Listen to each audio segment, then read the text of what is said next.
মাথায় সেলাইয়ের যন্ত্রণা আর চোখে জল নিয়ে দুই ভাই হত্যার বিচার চেয়ে নিরাপত্তাহীনতায় ভুগছেন বড় ভাই আব্দুর রহমান সহ পুরো পরিবার। এ ঘটনায় হত্যা মামলা দায়ের করা হলেও এজাহারভুক্ত কোনো আসামিকে গ্রেফতার করতে পারেনি পুলিশ।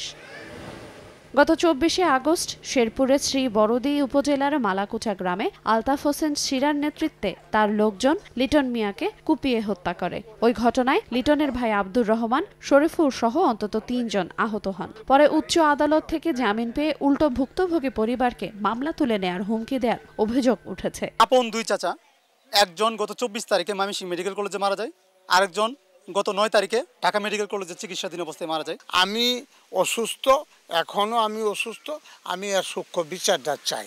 আমার বাবাকে যে সন্ত্রাসীরা হত্যা করছে তাদের আমি শাস্তি চাই।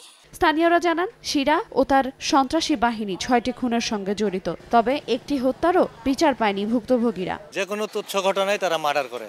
১৯৯৮ সালে ১লা জানুয়ারিতে আমার মা আরও মার্ডার করে, কিন্তু আমরা বিচার পাইনি। ওই গোষ্ঠীর লোকেরা আমার স্বামীকে হত্যা করছে, আমি কোনো বিচার পাই নাই।